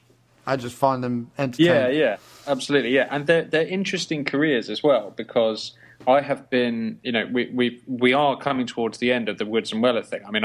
I can only think of the ones that I know that I definitely want to see. I want to see the one with the rats. Yeah, that's the next one. Next to El Salvador. I want to see that because I really want to see Salvador. Yeah. There's a load of other movies out there. I mean, you sent me a clip of Weller singing in that mad, what's it? That mad movie.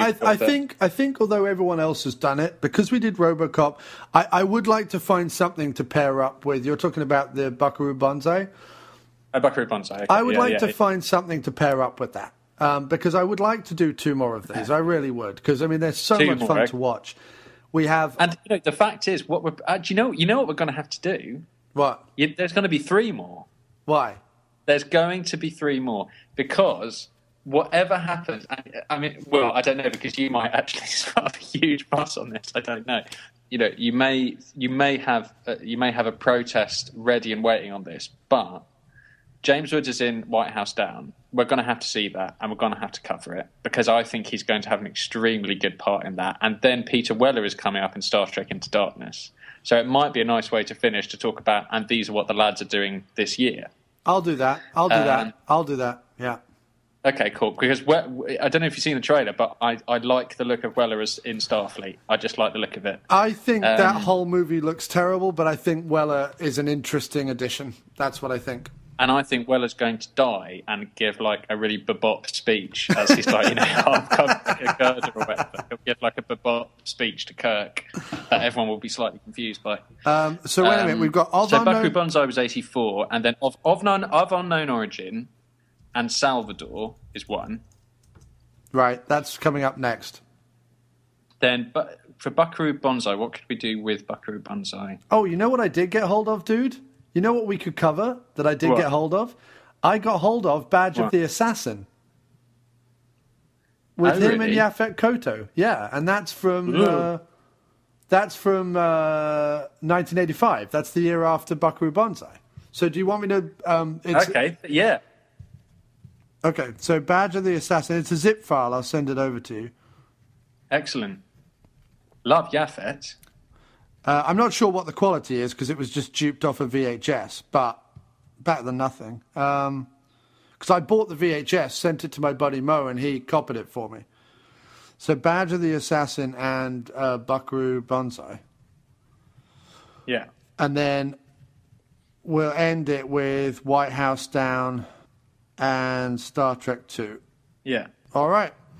They're our next 3 episodes. Excellent. Cool. You see, a lot of these movies I've been watching, just on Amazon, just renting them and stuff. I kind of wish I'd been buying them all now. I really do. I kind of wish I owned them all now. Totally, yeah. I'd happily chuck half my sort of worthy, Oscar winners for just a big shelf of Woods Weller, by year. Yeah, is that all you buy now, dude? Worthy Oscar-winning movies?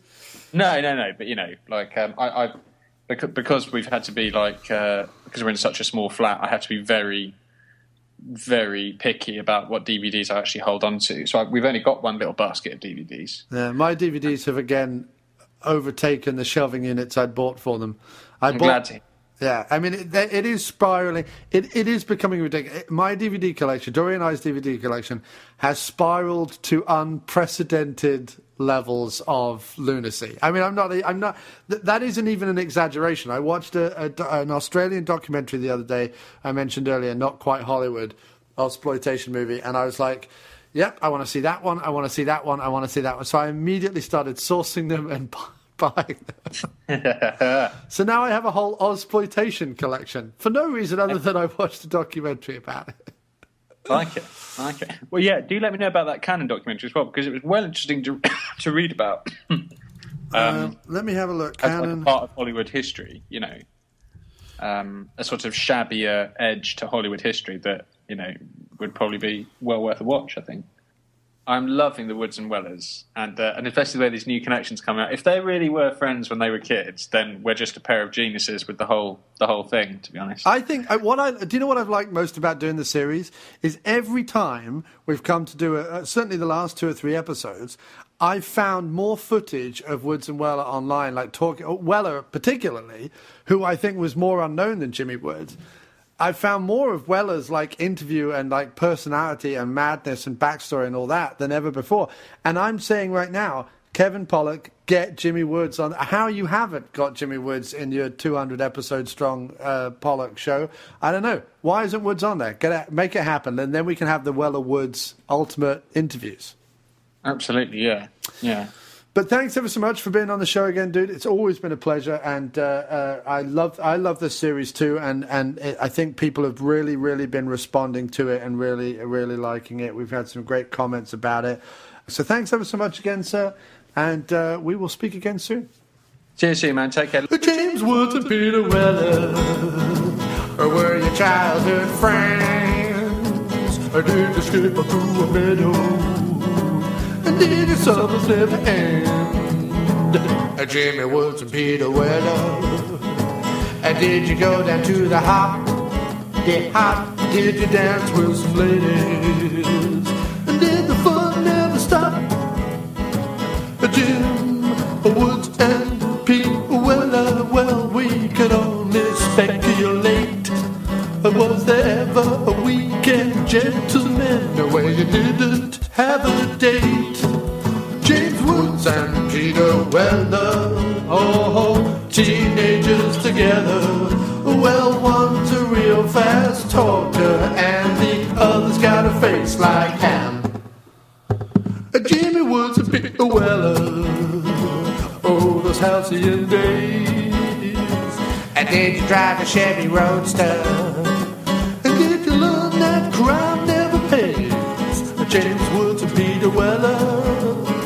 Well, man, did you ride the rails with the boxcar hobos, soaking up the tall tales? Well, and did you hang about the soda fountain with that crazy old guy named Skip? And did you both lose your virginities on a cross-country trip? With a pair of farmers' daughters, both called Betty Sue. And do you remember them fondly? 'Cause I bet they remember you, because you're James Woods and Peter Weller, and man, you're still going strong. And you can all be happy listeners, 'cause that is the end of the song. There are men, and then there are second unit podcast men. The podcast you've just been listening to is part of the Second Unit Podcast Network. Find all of our shows at 2upn.blogspot.com. or on Facebook under the Second Unit Podcast Network. Our fantastic list of shows include Drunk on VHS, We Came from the Basement, No Budget Nightmares, The After Movie Diner, Dr. Action and the Kick-Ass Kid, and Bloodbaths and Boomsticks. Take one podcast into the shower. Don't be a blithering idiot, Alan. We can give you the multiple podcast cleansing system all in one place that your hair deserves. Our programming is available across all platforms from iTunes to Podomatic, TalkShoe to Stitcher, so you have absolutely no excuse. Listen today, and a free naked person of your choice will be shipped from Thailand to your door in a matter of weeks. The Second Unit Podcast Network, bringing you the action and leaving the boring stuff to the other guys. Bloody hell. Who does a girl have to blow around here to get a decent beverage?